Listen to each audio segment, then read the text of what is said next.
Hello बच्चों, आइए प्रश्न को देखते हैं। प्रश्न दिया गया में प्रत्येक दीर्घवृत्त के शीर्षों के निर्देशांक, दीर्घांश, लघुअंश, उत्केंद्रता, नाभियों के निर्देशांक, नाभि लंब की लंबाइयां, नाभि लंब के सिरों के निर्देशांक और नियतों के समीकरण ज्ञात कीजिए। हमें दे रखा है x की घात 2 प्लस में 4 y की घात 2 बराबर 4। बच्चों, इस प्रश्न की जो हमारी मुख्य अवधारणा वो क्या बनती है? मुख्य अवधारणा। दीर्घवृत्त का मानक समीकरण क्या होता है बच्चों? दीर्घवृत्त का मानक समीकरण होता है x की घात 2 बटे में a की घात 2 प्लस में y की घात 2 बटे में b की घात 2 बराबर होता है 1 के। और अगर हमारा a है वो बड़ा होता है b के, तब दीर्घ अक्ष का जो x अक्ष पर स्थित होता है, जो दीर्घ अक्ष होता है वो क्या होता है? x अक्ष पर स्थित होता है। इसका मतलब इस बिंदु के निर्देशांक और इस बिंदु के निर्देशांक हमारे क्या होते हैं? इस बिंदु के निर्देशांक होते हैं a और 0 और इस बिंदु के निर्देशांक होते हैं हमारे माइनस का a और 0। और यहाँ पे हमारा F1 और F2 होता है, F1 और F2।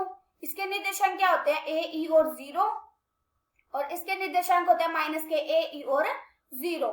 शीर्षों के निर्देशांक क्या होते हैं? शीर्ष के निर्देशांक वो होते हैं हमारे प्लस माइनस के A और 0। और ऐसे ही हमारे दीर्घ अक्ष के दीर्घ अक्ष की लंबाई वो होती है हमारी 2 गुणा में a। और ऐसे ही हमारी जो लघु अंश की लंबाई होती है, लघु अंश की लंबाई वो होती है हमारी 2 गुणा में b। और हमारी उत्केंद्रता क्या होती है?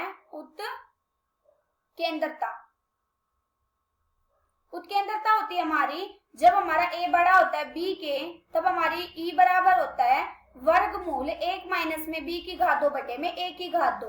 और ऐसे हमारा नाभि के निर्देशांक क्या होते हैं? वो होते हैं हमारे प्लस माइनस के a और 0। और नाभि लंब की लंबाई क्या होती है? नाभि लंब की लंबाई वो होती है हमारी जब a बड़ा होता है b के, तब होता है 2b की घात 2 बटे में a। और नाभि लंब के निर्देशांक क्या होते हैं? नाभि लंब के निर्देशांक वो होते हैं हमारे प्लस माइनस के a, e और प्लस माइनस के b की घात 2 बटे में a। और नियतता का समीकरण क्या होता है? नियतता का समीकरण वो होता है हमारा x बराबर प्लस माइनस के a बटे में e। अभी देखो बच्चों, हमें क्या दे रखा है समीकरण? हमें दे रखा है x की घात 2 प्लस में 4y की घात 2 बराबर 4। हमें इसमें क्या निकालने हैं? हमें ये सारी चीजें निकालनी है। तो हम कैसे हमें क्या समीकरण दे रखा है? हमें दे रखा है x की घात 2 प्लस में 4y की घात 2 बराबर 4। हम क्या करेंगे? इस पूरे समीकरण को 4 से भाग कर देंगे। तो यहाँ से कितना आ जाए? यहाँ से आ जाए x की घात 2 बटे में 4 प्लस में 4y की घात 2 बटे में 4 बराबर 1। हमने ऐसा क्यों किया? हम इसकी तुलना दीर्घवृत्त के मानक समीकरण के साथ करेंगे और हम जानते हैं कि मानक समीकरण में बराबर में क्या होता है? 1 होता है।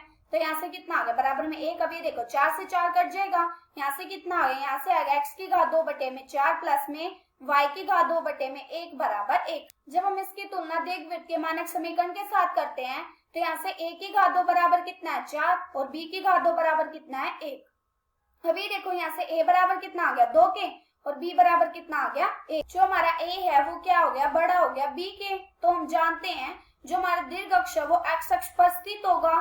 इसका मतलब इसमें जो हमारे शीर्ष के निर्देशांक होंगे वो a बराबर क्या था? हमारा a बराबर था 2। तो यहाँ से क्या आ गया? प्लस माइनस के 2 और 0।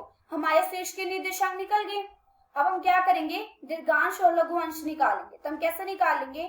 अभी देखो 2 गुणा में a का हमें a का मान पता है। 2 गुणा में 2 बराबर कितना आ गया? 4 के। और ऐसे ही 2 गुणा में 1 बराबर कितना आ गया? 2 के। हमें दीर्घ अंश की लंबाई भी पता चल गई और दीर्घ लघु अंश की लंबाई भी पता चल गई। अब हम क्या करेंगे? उत्केंद्रता निकालेंगे। कैसे निकालेंगे? अभी देखो e बराबर क्या है? वर्गमूल 1 माइनस में b की घात 2 बटे में a की घात 2 है ना। b का मान कितना है हमारा? 1। तो 1 माइनस में 1 बटे में नीचे कितना आ जाएगा? नीचे आ जाएगा 4। यहाँ से कितना आ गया? जब हम इसका एलसीएम लेंगे यहाँ से आ जाएगा वर्गमूल 4 माइनस में 1 बटे में 4 कितना आ गया वर्गमूल 3 बटे में 2। ये हमें क्या ज्ञात होगी उत्केंद्रता। अब हम क्या करेंगे नाभि के निर्देशांक निकालेंगे। कैसे निकालेंगे अभी देखो यहाँ पे हमें क्या क्या है प्लस माइनस के ए का मान हमें पता है कितना है हमारा ए का मान हमारा 2 है तो 2 गुणा में ई का मान कितना है वर्गमूल 3 बटे में 2। अभी देखो 2 से 2 कट जाएगा यहाँ से कितना आ गया यहाँ से आ गया प्लस माइनस के वर्गमूल 3 और 0। हमें क्या ज्ञात हो गया नाभि के निर्देशांक भी ज्ञात हो गया। अब हम क्या करेंगे नाभि लंब की लंबाई निकालेंगे। कैसे निकालेंगे नाभि लंब की लंबाई। अभी देखो 2 गुणा में b की घातों बराबर क्या था 1 बटे 2। 2 से 2 कट जाएगा यहाँ से कितना आ गया 1। अब हमें क्या ज्ञात होगी नाभि लंब की लंबाई भी ज्ञात होगी। अब हम क्या निकालें नाभि लंब के निर्देशांक। तो यहाँ से कितना आ जाएगा यहाँ से आ जाएगा प्लस माइनस के 2 गुणा में वर्गमूल 3 बटे में 2 और प्लस माइनस के 1 बटे में 2। अभी देखो 2 से 2 कट जाएगा यहाँ से कितना आ गया यहाँ से आ गया प्लस माइनस के वर्गमूल 3 और प्लस माइनस के 1 बटे में 2। हमें क्या ज्ञात होगा नाभि लंब के निर्देशांक। अब हम क्या करेंगे नियता का समीकरण ज्ञात करेंगे। तो यहाँ से कितना आ जाएगा यहाँ से आ जाएगा x बराबर प्लस माइनस के 2 बटे में वर्गमूल 3 बटे में 2। यहाँ से कितना आ गया यहाँ से आ गया 4 बटे में वर्गमूल 3 प्लस माइनस के। ये हमें क्या ज्ञात हो गया नियता का समीकरण। आशा करती हूँ कि बच्चों आप सबको समझ आया होगा। धन्यवाद।